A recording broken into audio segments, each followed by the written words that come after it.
Pemirsa, poros koalisi makin sulit ditebak, terutama setelah 6 ketua umum partai politik berkumpul bersama Joko Widodo di Istana. Lalu hari ini disusul dengan komitmen kerjasama politik antara Golkar dan PKB bertajuk Koalisi Inti. Koalisi tersebut diklaim sebagai cikal bakal untuk mewujudkan koalisi besar. Apakah ujung dari koalisi besar adalah duet Ganjar-Prabowo atau Prabowo-Ganjar? Kita akan mengulasnya bersama Sekjen Partai Persatuan Pembangunan, Arwani Tomafi, Wakil Ketua Umum Gerindra Rahayu Saraswati, dan Direktur Eksekutif Lingkar Madani, Ray Rangkuti. Selamat malam Pak Arwani, Mbak Sarah, dan juga Bang Ray. Selamat malam.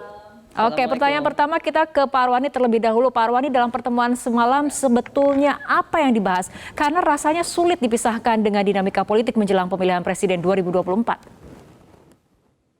Ya, tentu konsolidasi para ketua umum partai bersama presiden sesuatu hal yang sebenarnya biasa. Jauh sebelum pemilu juga hal itu sering dilakukan. Ya. Tetapi memang menjadi perbincangan sekarang ini karena dilakukan mendekati ya pengajuan calon presiden, wakil presiden, atau lebih khusus lagi setelah dideklarasikannya, diputuskannya Ganjar Pranowo sebagai presiden oleh PDI Perjuangan dan Partai Persatuan Pembangunan. Tidak ada hal yang spesifik ya, kecuali saya kira update beberapa perkembangan dari pemerintah, ya tentu dari partai-partai juga, bagaimana agar pemilu berjalan dengan baik. Ya, saya kira di luar itu perbincangan misalnya rasan-rasan para ketua umum, ya ini setelah PDI sama P3 lalu bagaimana nasib KIB, lalu bagaimana dengan koalisi Indonesia Raya dan sebagainya. Pak Arwani, bagaimana dengan pernyataan dari Ketua Majelis Tinggi P3 Romahur Muzi sebelum pertemuan digelar yang menyebut akan ada pembicaraan ataupun arahnya adalah tentang upaya menduetkan Ganjar Prabowo, dan kemudian hal itu sudah dibantah dengan tegas oleh Prabowo langsung. Secara institusi kepartean, kami tidak dalam posisi untuk mencoba ya memasangkan satu tokoh dengan Pak Ganjar, kecuali kami sudah berkomunikasi dulu sama beliau. Ya. Misalnya dengan berita yang disampaikan terkait dengan apalagi salah seorang ketua umum partai, tentu kami menghormati ya sosok ataupun juga posisi dalam hal ini Pak Prabowo sebagai ketua umum partai, apalagi sudah dicalonkan sebagai presiden. Tentu kami tidak dalam posisi untuk berusaha untuk memasangkan itu, kecuali memang ada tahapan pembicaraan menuju ke sana. Dan kami PDI Perjuangan bersama Partai Persatuan Pembangunan belum bicara tentang cawapres Ganjar pada saat ini. Oke, Pak Arwani, tapi bisa ditegaskan apakah sebetulnya memang ada upaya untuk menduetkan Ganjar dengan Prabowo itu? Sekali lagi kami pastikan pembahasan untuk itu belum ada. Pertemuan kami dengan PDI Perjuangan yang sudah tegas dari awal mencalonkan Pak Ganjar belum ya membicarakan secara spesifik soal cawapres.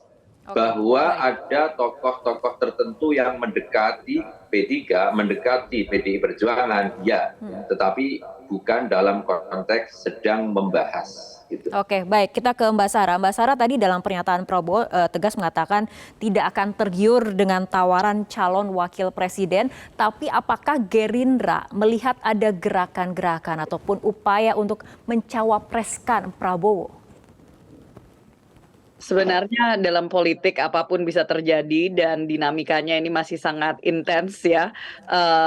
Inilah yang biasa kita lihat sebenarnya dari pemilu ke pemilu. Dan itu tentunya tidak menutup kemungkinan untuk adanya perubahan, pergeseran. Tapi yang pasti bisa saya tekankan saat ini adalah dengan adanya kesepakatan antara Gerindra dan PKB. Sudah ada kesepakatan bahwa yang akan menentukan dari koalisi KKIR ini untuk pasangan pasangan capres dan cawapresnya adalah Pak Prabowo dan Caimin yang akan menentukan siapa yang akan kami ajukan. Tapi kalau persoalan apakah nanti ada perubahan posisi, yang pasti seperti yang tadi juga Pak Prabowo sampaikan, mekanisme yang sudah berjalan di dalam Gerindra sendiri, Gerindra sudah menyatakan sejak awal, sudah berbulan-bulan yang lalu, bahwa yang kami usung sebagai calon presiden adalah Bapak Prabowo Subianto. Oke, jadi kemudian option ataupun pilihan menjadi cawapres merupakan pintu yang sudah tertutup atau seperti apa, Mbak Sarah? Itu harus melalui mekanisme lagi, dan saya yakin bahkan juga sebenarnya di P3 pun juga sama, itu pasti harus melalui mekanisme-mekanisme untuk menentukan siapa yang akan mereka usung juga selain dari Ganjar sebagai capres. Jadi sama halnya di Gerindra pun juga pasti untuk merubah sebuah keputusan yang sudah diambil di level tertinggi, yaitu di Rapimnas waktu itu, tentunya harus melalui proses yang lain lagi. Kalau memang harus merubah apa yang menjadi keputusan saat itu. Oke, Bang Rey, selanjutnya apa menurut Anda yang sebetulnya coba dicapai dari pertemuan semalam, dan apakah kemudian upaya jika terjadi menjodohkan Ganjar dengan Prabowo ini mungkin terjadi? Jawaban Bang Rey kita tahan dulu karena kita akan harus ikuti jeda berikut terlebih dahulu. Pemirsa, kita akan lanjutkan kembali perbincangan Bang Rey. Dalam pertemuan semalam sebetulnya apa yang coba dicapai dari pertemuan tersebut, Bang Rey? Saya kira masih meraba-raba ya. Kemungkinan bisa 3 atau 4 skenario. Skenario pertama adalah soal 3 pasangan calon presiden, di mana Anies, Ganjar, dan Prabowo ikut di dalamnya. Atau hanya ada 2 pasangan calon presiden, yaitu Anies versus Ganjar dan Prabowo ya. Atau 2 pasangan presiden, calon presiden, tapi yang ada cuman Ganjar versus Pak Prabowo gitu ya. Atau yang keempat, membuat lagi 3 pasangan calon, tetapi ini berubah lagi semua itu. Misalnya Airlangga dengan Pak Muhaimin versus dengan Demokrat itu akan buat koalisi lagi gitu. Jadi saya kira masih di dalam tahap pembicaraan.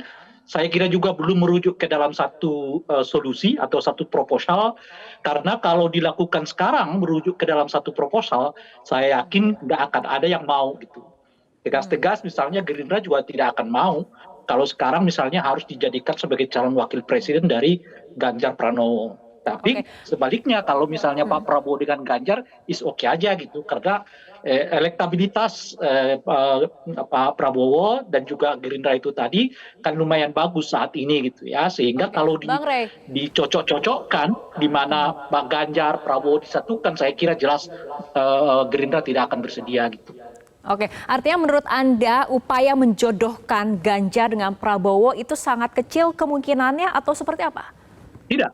Kalau dilakukan sekarang jelas kecil kemungkinan. Kalau sekarang, tapi kita lihat 2-3 bulan ke depan, itu kan akan kelihatan siapa yang rebound, siapa yang bertahan, atau siapa yang turun lagi gitu. Nah, kalau 2-3 bulan ke depan akan kelihatan seperti apa perubahannya, negosiasi akan diulangi lagi. Nah, cuma catatan saya, kalau sekarang dinegosiasikan dengan asumsi Ganjar sebagai calon presiden, Pak Prabowo sebagai wakil presiden, itu tidak akan terjadi. Kalau sekarang ini gitu ya, karena itu tadi, kalau dilihat petanya sebenarnya, yang berlawanan ini sekarang adalah Ganjar versus dengan Pak Prabowo gitu. Kalau Anies kan stagnan di angka 15% gitu ya. Jadi artinya kalau ada misalnya putaran kedua dan pemilunya dilaksanakan sekarang, yang masuk ke putaran kedua itu adalah Ganjar dengan Prabowo gitu. Sehingga dengan begitu ya tentu saja Ganjar Pak Prabowo nggak akan mau jadikan sebagai calon wakil presiden, kecuali misalnya dibalik, Pak Prabowo sebagai calon presiden, Ganjar wakil presidennya, tapi kan PDI sama P3 nggak mau juga gitu. Itulah makanya saya mengatakan kalau sekarang ini dipaksakan nggak akan ada kata sepakat gitu. Oke, baik, kita kembali ke Mbak Sarah berbicara dengan Pak Prabowo. Kan belakangan Prabowo ini gencar menyambangi ataupun menjamu berbagai macam ataupun banyak tokoh, tapi kenapa sampai saat ini belum bertemu dengan Bu Mega? Saya rasa semua ada prosesnya, itu hanya menghitung waktu saja, karena beliau seorang negarawan yang kita yakin sangat ingin untuk bisa bersilaturahim dengan semua. Jadi sangat tidak menutup kemungkinan. Tapi bukan karena deklarasi Ganjar sebagai calon presiden dari PDIP yang kemudian menjadi sekat? Saya rasa tidak, sama sekali tidak ada kesan seperti itu. Oke, kita kembali ke Pak Arwani, ke peristiwa hari ini ada deklarasi koalisi inti yang digagas oleh Golkar dan PKB. Apakah ini memang merupakan bagian dari rencana ataupun tindak lanjut dari pertemuan semalam, Pak Arwani? Ya, sangat berkaitan ya apa yang dilakukan oleh partai-partai politik hari ini atau besok ya, itu dipengaruhi atau setidaknya ya muncul setelah pertemuan tadi malam.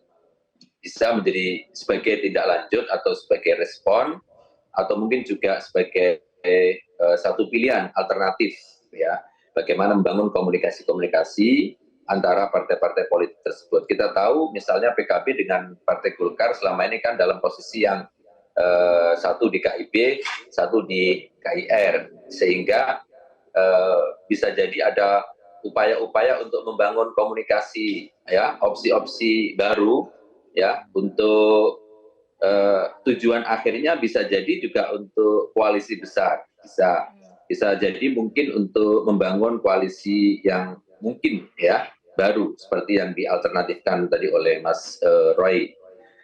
Oke. Jadi ada Baik. ya, misalnya juga ke SBY malam ini. Saya kira walaupun beberapa partai politik mempertanyakan itu, tetapi ya mungkin hak PKB untuk melakukan komunikasi dengan partai-partai politik lain atau mengajak partai politik lain untuk bersama-sama dalam koalisi besar yang dicita-citakan. Oke, baik. Saat ini dalam peristiwa yang terkini terjadi ada pertemuan ataupun kunjungan dari Caimin ke rumah ataupun kediaman dari SBY. Apa komentar Mbak Sarah? Tapi tahan dulu Mbak Sarah, kita akan ikuti jeda berikut terlebih dahulu. Kita lanjutkan kembali perbincangan Mbak Sarah. Malam ini Caimin mengunjungi kediaman dari SBY. Sebelumnya tadi siang juga kita sama-sama menyimak bagaimana pertemuan Caimin dengan Erlangga yang menghasilkan deklarasi koalisi inti. Ini manuver apa sebetulnya Anda membacanya? Manuver untuk mengembangkan, memperluas KKIR atau seperti apa Mbak Sarah?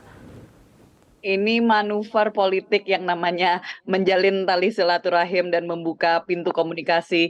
Ya tentunya untuk Indonesia yang lebih kuat, kita perlu para elit kita untuk bersatu. Itu yang selalu disampaikan oleh Pak Prabowo. Dan jelas bahwa ada komunikasi yang ingin dilakukan dengan pihak manapun. Itu pun juga tadi kenapa saya sampaikan bahwa pasti dengan hanya menunggu waktu untuk ada semua pemimpin-pemimpin dari partai-partai politik pasti akan bertemu. Dan ini hanya salah satu contoh bagaimana kita pasti sebagai koalisi Gerindra PKB masih membuka pintu komunikasi dengan partai manapun. Oke, Bang Rey, bagaimana catatan Anda melihat rentetan peristiwa pertemuan semalam, adanya deklarasi koalisi inti, PKB mengunjungi kediaman SBY? Itu kan semua tiga partai itu kan adalah partai-partai yang memastikan ketua umumnya harus jadi calon presiden gitu loh. Ya nggak akan ketemu juga itu nantinya kalau semuanya ingin jadi presiden kan. Jadi saya kira itu lebih karena kalau disebut koalisi inti, saya menyebutnya koalisi genit gitu loh kira-kira itu. Golkar lagi kehilangan pesona karena P3 kan sekarang ke Ganjar gitu ya. Mungkin sebentar lagi akan merapat PAN gitu. Sehingga kemungkinan besar koalisi Golkar akan tinggal sendirian di koalisi Indonesia Bersatu itu. Caimin punya potensi akan ditinggalkan oleh Pak Prabowo ya kan, karena sampai saat ini Pak Prabowo tak jua memberi sinyal akan menetapkan Caimin sebagai calon wakil presidennya gitu ya. Sementara AHY juga memiliki pengalaman yang sama di koalisi perubahan, di mana beliau tidak sampai saat ini belum dilirik juga sebagai calon wakil presiden dari Anies Baswedan gitu. Jadi tiga-tiganya mau bentuk koalisi baru, tapi ini sebetulnya koalisi yang saya sebutkan tadi itu koalisi genit-genitan gitu. Sebab siapapun mereka di antara mereka yang dicalonkan sebagai calon presiden ya, ataupun wakil presiden dari tiga nama ini nggak akan laku di pasar pemilu gitu. Yang paling tinggi kan AHY lah. AHY juga tetap di bawah 10%. Sementara yang lain sudah di atas 15, 20, bahkan sudah ada yang mencapai 30% gitu. Jadi ini menurut saya lebih karena Partai Golkar kehilangan pesona, Caimin kehilangan pesona, kemudian juga AHY kehilangan pesona. Nah mereka mau ketemu bertiga gitu. Tapi ya saya kira nggak akan lama usia dari koalisi ini gitu. Oke, Pak Rauni, tanggapan dari pernyataan Bang Rey? Ya, semua terbuka kemungkinan. Namanya juga komunikasi. Pengalaman yang lalu kita juga melihat misalnya ada yang pengen presiden atau pengen jadi calon presiden, tetapi karena situasi politik ya dinamika tertentu juga pada akhirnya ya realistis ya, misalnya ya udah kita di calon wakil presiden, atau bahkan ya mungkin pada akhirnya juga sama semua memahami ada realitas politik ya yang memang harus dipilih, diputuskan segera oleh partai-partai politik. Tetapi masih ada 5 bulan ke depan, Mas Wai. Jadi dinamika itu akan terus berjalan. Kecuali memang kami bersama PDI Perjuangan sudah dalam posisi ya berjalan ya dengan Pak Ganjar Pranowo, dan insya Allah di bulan ini juga ada partai politik kawan-kawan kami yang juga akan bergabung ke Mas Ganjar. Baik, Itu Pak saja. Arwani, dinamika politik memang akan terus terjadi, tapi sejauh Ya. ini yang paling realistis, yang paling kuat mencuat sebagai cawapres dari Ganjar itu siapa? Banyak nama-nama yang menjadi perhatian kami, tetapi terus terang ya nanti pada saatnya akan ada pembahasan itu. Nama-nama yang selama ini dalam pantauan survei itu ya yang sebagian besar masuk ya tidak ada nama lain ya saat ini, sementara ini belum ada nama lain jauh yang selama ini ada dalam pantauan survei. Oke, dan kemudian jika cawapresnya adalah Prabowo, tidak masalah untuk P3? Bagi P3 ya siapapun nanti yang akan diputuskan ya untuk saat ini tentu PDI Perjuangan bersama dengan P3. Jika pada akhirnya misalnya Gerindra bergabung dan ada pembicaraan lalu ada kesepakatan, tentu kami menghormati kesepakatan itu. Oke, bagi Gerindra sendiri seperti apa? Baik, silakan dilanjutkan Pak Arwani. Ya, termasuk kesepakatan misalnya ya, pada akhirnya misalnya ada kesepakatan Pak Ganjar dengan Prabowo misalnya, mohon maaf ini ya, atau kesepakatan lain Pak Ganjar dengan siapa, dengan si A, si B, si C, tentu kami akan menghormati kesepakatan itu. Sejauh kami tentu akan mengkomunikasikan dengan bakal cawapres tersebut. Sejauh kami nantinya juga akan bersepakat membahas dengan ya PDI Perjuangan. Saya kira rule-nya seperti itu aja. Baik, Mbak Sarah, seperti apa Gerindra? Tiba-tiba. Ya. Ini menarik karena tadi kebetulan baru aja di BTV sama Mas Awi dan beliau menyampaikannya bahwa kalau dari P3 harapannya itu dari kader P3 itu sendiri. Jadi sekali lagi ini dinamikanya masih sangat dinamis, masih bisa berubah, dan kita semua tahu dari pengalaman bahkan yang tahun-tahun sebelumnya, pemilu-pemilu sebelumnya H-1 jam pun juga bisa berubah.